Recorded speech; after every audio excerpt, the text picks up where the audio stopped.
Hello, I am Servant James, and I am listening to Jesus. Today we have a question from Craig. Servant James, how do you relegate man's idea of dinosaurs with biblical and God's creation of the earth? And Craig wants to know, how do you relegate man's idea of dinosaurs with biblical and God's creation of the earth? First of all, I want to we have a website called shapehere.org. And from it, we have a couple books, Servant James, Listening to Jesus, on Amazon, available right now. But I want to talk about Jesus Christ. Because the Bible talks about, in the book of John, that in the beginning was the Word, and the Word was with God, and God was the Word. Or I think I might have made a word wrong here or there, but it says nothing was created that was created without Jesus Christ. And I don't understand why people want to try to explain things they don't understand without any real evidence.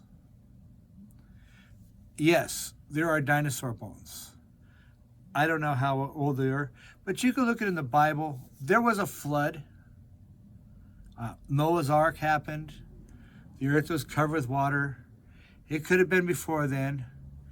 But if you want to get even more controversial, read the Bible. In the Bible, God talks about how he created man and all the animals and this and that.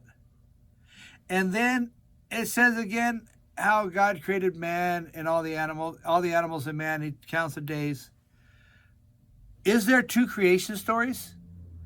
Is there two creation stories? Is there a part where God created man and destroyed the earth without any details of it at all, and then talks again how he created the earth? Think about it. Because wouldn't that donate that there's a lot more of the 5,000 years that people say the God's around and all this other stuff? I don't know. But there's speculations both ways.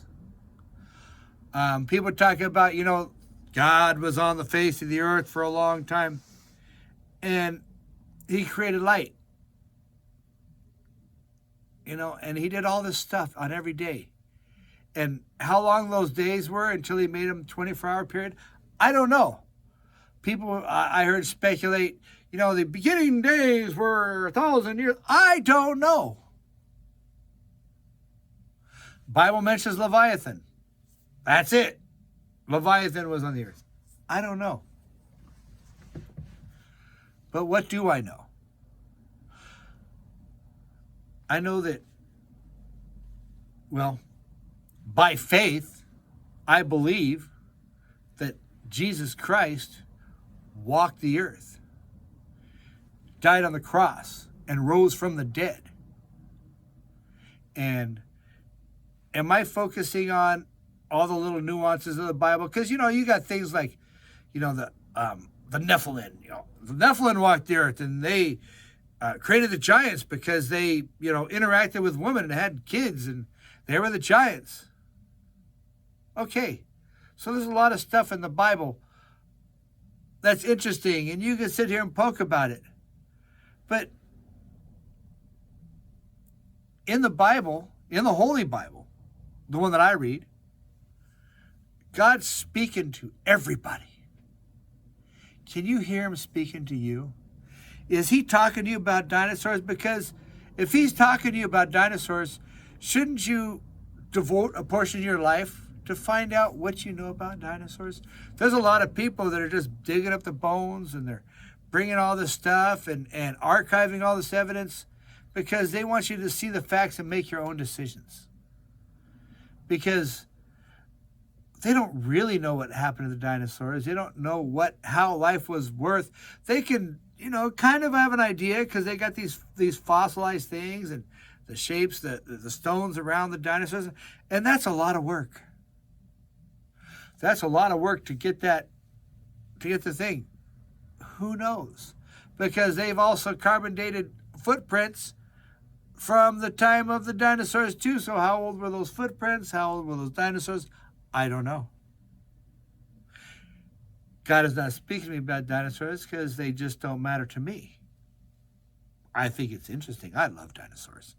I got pictures of me with dinosaurs from Cabazon. They have the big old dinosaurs up there. I say that's my dog because I got this picture of me with the freaking dinosaur right here. Just to make fun of people. Say, hey, look, there's my dinosaur right there. Just to have fun with the kids. But in reality, God doesn't waste my time speaking about things that don't matter to me.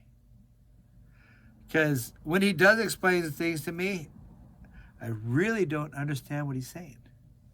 He speaks to me, gives me direction, and tells me, you should do this way, you should shut up, you should say to this person, you should write all these words on the thing. And that's my interaction with God. What about your interaction with God? Is God telling you to spend your life devoted to digging up dinosaur bones and find the real existence and what's really going on? I don't know. Because God is speaking to everybody. Maybe he's speaking to you and telling you, hey, go investigate dinosaurs some more. And you don't realize that that's really God speaking to you to look into it some more. I don't know. Because he's not going to tell me what you're thinking. He knows what I'm thinking. Jeez. He tells me all the time I'm wrong. But what is God telling you to do? Is it to discover more about baseball? Is that your calling in life, to be a baseball umpire, a player? To learn more about exploring space? Because God tells me all the time, I am more than the Bible. I put the Bible there so people could understand that I'm interacting with man everywhere. That I'm there and I could be with you. And if you're led to follow dinosaurs, hallelujah. Follow dinosaurs. Remember, Jesus Christ is there, speaking to you, giving you some meaning and direction to your life that you may not even be aware of. And I thank you. I hope you have a wonderful day. We have a website, sheephere.org, and we have some books from that website. So far, a couple books on Amazon.com called Servant James, Listening to Jesus, Volumes 1 and Volume 2 so far. Have a blessed day.